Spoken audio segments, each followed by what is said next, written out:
ጌታ የተባረከ ይሁን። ቪዲዮ ለመስራት ያስገደደኝ ነገር አለ። አንዳንድ በጣም የሚዞሩ ሰሞኑን ሐዋርያው ዘላለም የሆነ ትምህርት ሰጥቶ ነበር እና ሰው ልጅ ድነቱን ሊያጣ ይችላል የሚል እና ይሄ ከመጽሐፍ ቅዱስ በጣም ፈጽሞ የራቀ ከእውነትም የራቀ ነውና በደንብ መጽሐፍ ቅዱስን የሚያነብ የእግዚአብሔርን ፕሮግራም የተረዳ ሰው መዳኑን እንደማያጣ በእርግጠኝነት አምኖ በእግዚአብሔር ላይ ሙሉ ድፍረት ሊኖረው ይገባል። ምክንያቱም መጽሐፍ ምን ይላል? ጸጋው በእምነት አድኗችኋል፣ ይህም የእግዚአብሔር ስጦታ ነው እንጂ ከእናንተ አይደለም፣ ማንም እንዳይመካ ከሥራ አይደለም ይላል። ስለዚህ እግዚአብሔር ሲጠራችሁ አቅማችሁን አይቶ አይደለም፣ ክራይቴሪያ አውጥቶ ማነው አቅም ያለው፣ ማነው ችሎታ ያለው፣ ማነው ብርታት ያለው፣ ማነው ይህን ማድረግ የሚችለው ብሎ ሳይሆን በልጁ በክርስቶስ የሚያምነውን ሁሉ በጸጋው ሊያድን እግዚአብሔር ነጻ ስጦታ አድርጎ ነው ድነትን የሰጠው ለሰው ልጅ። በልጁ በክርስቶስ ኢየሱስ የሚያምን ሁሉ ይድናል ማለት ነው በጸጋው እንጂ በራሱ ሥራ በራሱ ብርታት አይደለም። ለዛ ነው ጸጋው በእምነት አድኗችኋል፣ ይህም የእግዚአብሔር ስጦታ ነው እንጂ ከእናንተ አይደለም፣ ማንም እንዳይመካ ከሥራ አይደለም ይላል። ስለዚህ ሥራ ሰርቼ መጽደቅ እፈልጋለሁ የሚል ክርስቶስ መስቀል ላይ የሰራው ሥራ ለመዳን በቂ አይደለም ብሎ የሚያምን ሰው በቂ አይደለም ብሎ የሚያምን ሰው ነው። ስለዚህ ክርስቶስ ኢየሱስ መስቀል ላይ የሰራልን ሥራ ለመዳናችን በቂ ነው፣ በቂና በቂ ነው። እግዚአብሔርን ያረካው መስቀል ላይ የፈሰሰው ያ ደም ነው። የሰው ልጆች ኃጢአትን ያስተሰረየ በእግዚአብሔር ፊት ጻድቅ እንድንሆን ያደረገን የዘላለምን ሕይወት እንድናገኝ ያደረገን ዛሬም እንኳ መጽሐፍ እንደሚል ወንድሞች ሆይ ኃጢአት ብትሰሩ በአብ ዘንድ ጠበቃ አላችሁ፣ እርሱም ስለኛ ኃጢአት ተላልፎ የተሰጠው ኢየሱስ ክርስቶስ ብሎ እንደምናገር ማለት። ስለዚህ በራሴ ችሎታና በራሴ አቅም ነው ለመዳን የመጣሁት የሚል ሰው ከጅምሩ አልዳንም። ምክንያቱም ያልዳነ ሰው ነው ገና ለመዳን የሚጥር አንዱ ያ ነው። ምክንያቱም ድነት በጸጋ ስለሆነ ማለት ነው። ሰርቼ አይደለም መዳንኩት እኔ ከጅምሩ ሰርቼ መዳን የሚችል ነገር ቢኖር ክርስቶስ ኢየሱስ መስቀል ላይ ባልሞተ እና አንዳንዴ ጸጋው የሚሰጠንን አቅም ኃጢአትን ክደን ዓለማዊ ምኞትንም ክደን የተከበረው ተስፋችንን እርሱም ጌታችን ኢየሱስ ክርስቶስን እንድናይ የሚያደርገን ያ የእግዚአብሔር ጸጋ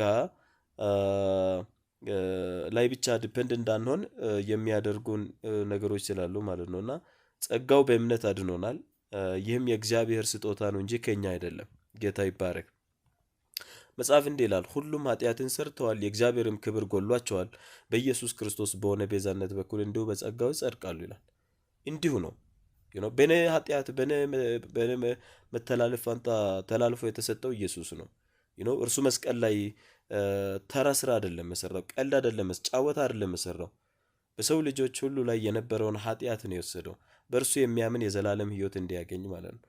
ለዛ ነው መንገድም ሕይወትም እውነትም ኢየሱስ ነው፣ ካለ እርሱ የዘላለም ሕይወት የለም ብለን የምናስተምረው። ስለዚህ መንገድ የሳቱ በጣም ብዙ አሉ። እኔ ወደ ጌታ መጥቼ አሁንም መዳንና አለመዳንን የሚጠራጠር ከሆነ ባላምን ነው የሚመርጠው፣ ባላምን። ምክንያቱም እኔ ድኛለሁ ብዬ ወደ ጌታ መጥቼ አሁንም ይድን ይሁን አልድን ይሁን የሚል ከሆነ ባላምን ነው የሚመርጠው። ለምን አሕዛብ መካከል ገብተን ኢየሱስ ያድናል ብለን እንሰብካለን የማያድን ኢየሱስን ይዘን? ስለዚህ አንዳንዶች የማያድን ኢየሱስ ይዘዋል፣ ፈጽሞ ሙሉ በሙሉ ሊያድን የማይችል። ስለዚህ ድነታቸውንም ያጣሉ። እግዚአብሔር በልጁ በኩል ለሰው ልጆች የሰራውንም ስራ በቂ እንደሆነ አያምኑም፣ አያስቡምም። ስለዚህ ስቲል ናው ምን ይጠብቃሉ ማለት ነው? ተግተው ፈግተው የሆነ ነገር አድርጎ ምናምን ለመጽደቅ። መጽሐፍ ደግሞ ምን ይላል? ጸጋው በእምነት አድኗቸዋል ይላል። ይህም የእግዚአብሔር ስጦታ ነው እንጂ ከእናንተ አይደለም ይላል።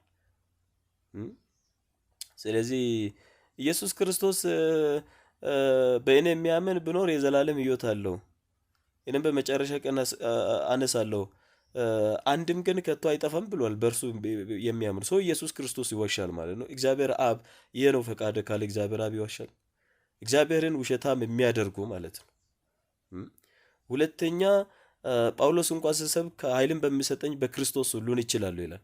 በራሳቸው አቅም የሆነ ነገር ማድረግ የሚችሉ የሚመስላቸው የእግዚአብሔርን ጸጋ ትተው በራሳቸው እውቀት፣ በራሳቸው አቅም፣ ጉልበት መተማመን የሚፈልጉ እኔ በጸጋው ነው የሚበረታው፣ በጸጋው ነው የምኖረው፣ በጸጋው ነው የነገንም ህይወት እንደምኖር የማውቀው እንጂ ሰው በኃይሉ አይበረታም ይላል መጽሐፍ።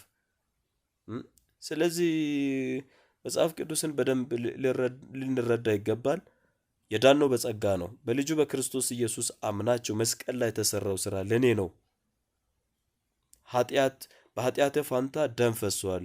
እኔ ከታሰርኩበት በልጁ በኢየሱስ ክርስቶስ መተላለፍ ነፃ ወጥቻለሁ። ባርባን እንደተፈታ ባርባንን ፍታልን ኢየሱስን ስቀልልን እንዳሉ ባርባን እንደተፈታ እኔን ፈቶ ክርስቶስ በእኔ ፋንታ እሱ ሞቷል። የኔን ኃጢአት በደል አመፃ ከላይ ላይ ወስዷል። በእግዚአብሔር ፊት በጸጋው ጻድቅ አድርጎኛል ብለህ ካላመንክ አሁንም የምትጠራጠር ከሆነ አንደኛ ክርስትናውም አልገባህም፣ ሁለተኛ ደግሞ በእግዚአብሔር ፊት የውሸት ጎዳና ላይ ነው ያለው፣ ትውልድንም የሚያሳስት ማለት ነው። እና እኔ ድኛለሁ። ስለ ድነቴ ምንም ጥርጥር የለኝም። በቀን ሰው 100 ጊዜ ሊደክም ይችላል። በወር 100 ጊዜ ሊደክም ይችላል። በአመት 100 ጊዜ ሊደክም ይችላል። በድካም እግዚአብሔር መጥቶ ልጅነትን የሚቀማ የሚሰጥ እየቀማ እየሰጠ የሚያኖር አምላክ አይደለም።